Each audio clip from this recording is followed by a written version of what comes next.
tall. These look awesome. You know what that reminds me of? Like a fish fry at a fishing lodge. That's exactly what I want. Look at nice and moist. You did a good job. I'm glad I have something to eat while I fry those.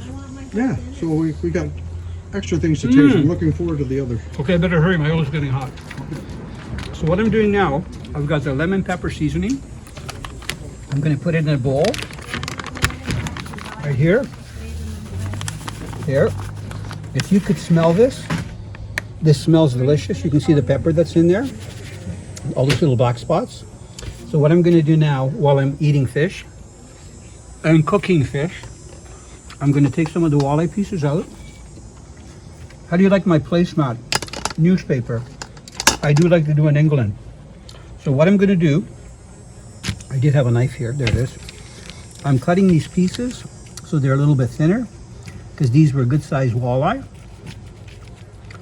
So I'm cutting them into chunks and I'm going to make them about equal size. And you know, when you're cooking outside, summertime, 80 degrees out, and you've got these little flies, they're just hungry. They're not flies actually, they're bees. They won't do anything. So it's okay to let them zip around. So you can see what I'm doing. This is called splitting the fillet, just like when you split leather. So if it's thin, it passes. If it's not thin, I just take my knife and I cut it in half. Cut that like that. And this is Scott's knife. It's a Rapala knife. See that? Very good. This is a 6-inch one. That's the length of the blade, which is probably the most popular length of knife. You know, it's so nice in the summertime to get together with friends and to do a fish fry together. So we went fishing together about 4 times, and we all caught fish, walleye. And it was nice that they kept the fish, because Barb and I have caught very few fish this year, and we're having like a community fish fry. 4 couples, and it's going to be delicious. We've got French fries that they're baking in the oven. We're going to eat inside because and I can hear Paul. We don't have to fight with the bees. There. What bees? All the salads and all the stuff all set up inside. So just grab your plate and everything and go in. I don't mind the bees. So there's the Outdoor Flavors. This is the lemon pepper. So I'm going to take it and I'm just going to leave it. So it's a light coating. It's not a heavy batter. I'm letting them sit a little bit so that they soak in the seasoning. I've always been a fan of seasoning as opposed to batter. Batter is good, but sometimes, especially if you go in a restaurant, too thick. It's just too thick a batter. Agreed. And a lot of times you get a little sliver of fish and about a pound of batter. Absolutely. But that's their strategy, isn't it? And I'll tell you a secret. Sometimes I take a few serviettes and I take that piece of fish and I squeeze it. And those, I'm talking in a restaurant, and those serviettes get loaded with oil. I don't like eating that much oil. I like oil, but not that much. And this oil is almost ready. So let me just move there. I find newspapers work just fine. You know that? If you go to England or places in Europe, India. The fish grip would work the same as that. Yeah. Except that because you don't need to do the batter and the milk like I did yet. No, but it tastes delicious. Look, I've got. I don't want those bees to get it.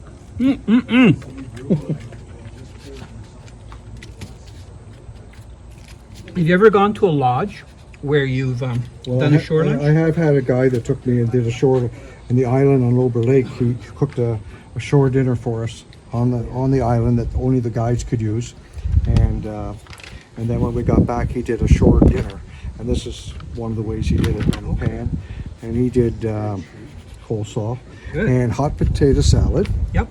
With all the fish, and that was actually pickerel, or not pickerel, pike. We caught pike before pickerel was open. Pike was open, and 11 feet of water. He said we got pike.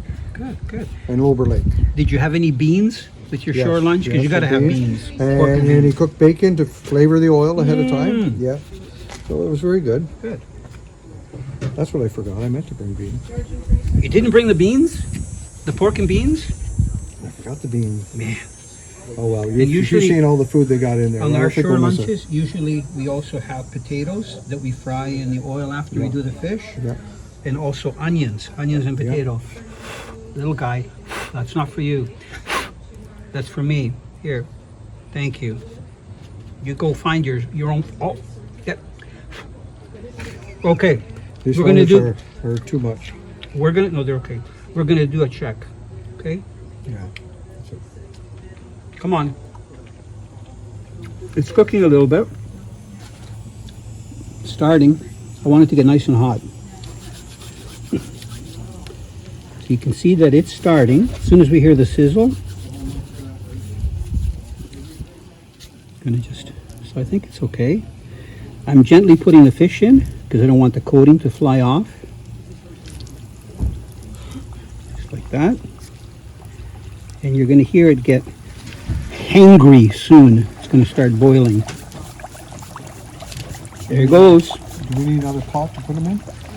Oh, here, I got some. Just a platter to put the fish on. As you can see, the walleye bobs are ready. This is 1 pack, which is 1 pound of bacon with the walleye inside. I put some of that seasoning. This is the gourmet. It's the Greek one from Outdoor Flavours. And if you follow me, we're gonna go up to where Chef Scott is. Perfect. Hey, I've used grill mats before. They work great. Are both on or just one element? All the way across. All the way across. Wow. Okay. So, Kim, sorry to cover you up. I'm just going to lay Go these right out ahead. I don't want to be on. like this, like this, and these are going to take a little bit longer to cook than the deep frying. So that's why I'm laying them out like this. Don't they look good even now? They look delicious. Raw. I can't wait. So this is enough for me and you. So I don't know what they're Perfect. I don't know what they're having at all. Yeah, perfect. Bacon So and fish. we're going to let these cook for about, I'm going to say about 20 minutes, and we're going to check up on them at about 350. And then, while that's happening, we're going to go and deep fry the other fish. Okay.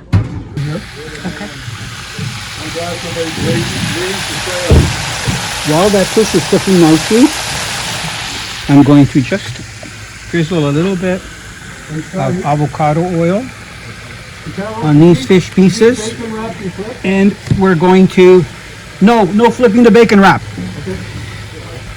What I'm doing is this with the avocado oil, and then we're going to put the seasonings on here. Let me just wipe my hands. So what we've done is we put a little bit of oil, avocado oil, and now I'm going to use the seasoning, same seasoning that we used for the walleye-bobs, just like that. And I'm going to toss them. A little bit more. Try to keep my hands somewhat clean.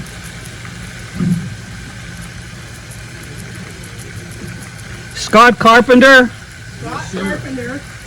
Stop leaving the door. You are needed. Yes, sir. Okay, this is Scott. Can I call Hello. you Little Scott? No. Are you 6'3", 6'4"? 6'6". Okay, so if you don't mind putting those in the air fryer, Yep. try not to crowd them too much. So just put them... I'll get you, do me a favor and plug it in. Of course, yeah. We are plugged in, so have them not touching, because it's better if they don't touch.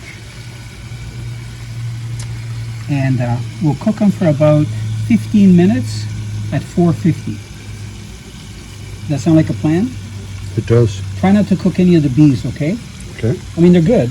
They're insects, you know. There. So, 450. Say 10 minutes, because there's not a lot of them in there. The less there is, the more heat there is. We got 2 more people on the way, so that's good, because we got a ton of food. All the bacon wrap there. So this is nice, you know, this is a social thing. So the fish is just an excuse to get together. Don't mind the bees. And the bees don't really hurt you, and they don't eat a lot. I'd say a bee eats, what, 1/4 of a gram, Scott? Yes. They don't need much. No. And much of the drink, I had to rescue one with my knife out of the drink. Tim said there was coolers of drinks that were cold. You know what I did once, Scott? What did you do? When we were golfing, I had a can of pop. You ever have a can of pop Yes. when you're golfing? And I was- bet you took a drink and there was a It bee was in there, and it did this. And I had to spit it out. Yeah.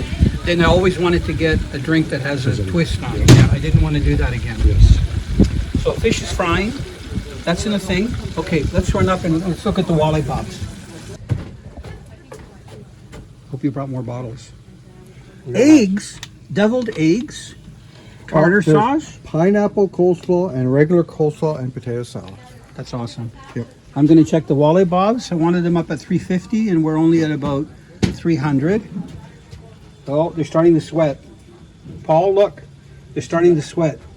You see the juices coming out? Yeah, we need to get the heat up a little bit. Scott, you haven't tried all the fish. You haven't tried the walleye-bobs. That's pretty light. What Paul did was excellent. I had one piece. I hope they left me some.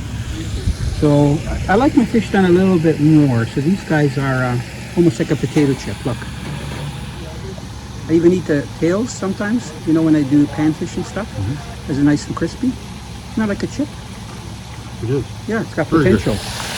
And this little fry works really well. Okay, Scott, Hi. do you have insurance if I burn my fingers? Yes. Okay, here we go.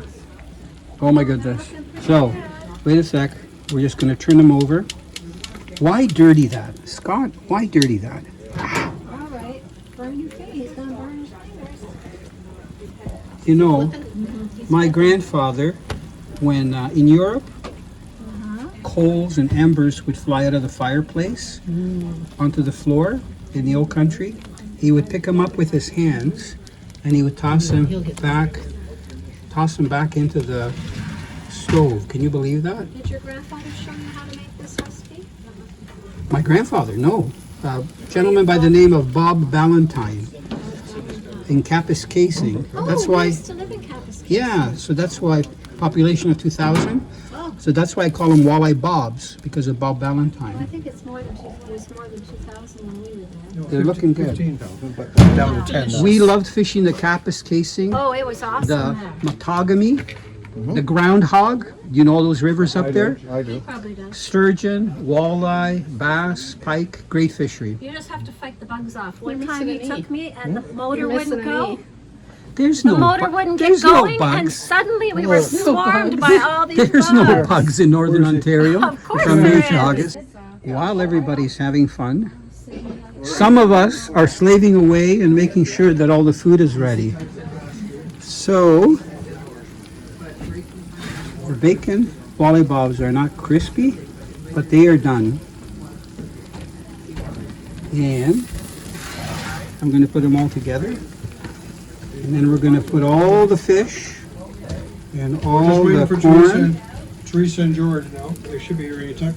Well, we can put the food out, right? Yeah, it's already out on the table. Because some of us have been working and are hungry. This mat is so good because it don't have to clean the grill afterwards, just the mat. We are good, Scott. Mission accomplished. We can turn this off. Okay. I'm going to take these inside and we're going to enjoy the rest of the food. Everybody act normal. I'm just going to shoot your mug shots so we can do like facial identification if anything happens, okay? So I'm just, look, is this a feast or what? Yes, it sure is. Corn on the cob. That looks like a lobster salad. salad. Potato salad, that was close. These are called walleye-bobs, bacon-wrapped walleye. Paul's walleye, pan-fried. Deviled eggs. These are the deep-fried walleye. By the way, all the fish are walleye. This is the air fryer walleye. 2 types of potatoes. What are they? Waffle fries. Waffle fries, crispy right over fries. here. And crispy fries. 3 salads? No. Okay, Pineapple coleslaw. pineapple coleslaw. Regular And coleslaw. regular creamy coleslaw and tartar sauce. That's awesome. Perfect. You know what? We all worked hard. I think it's time to dig in.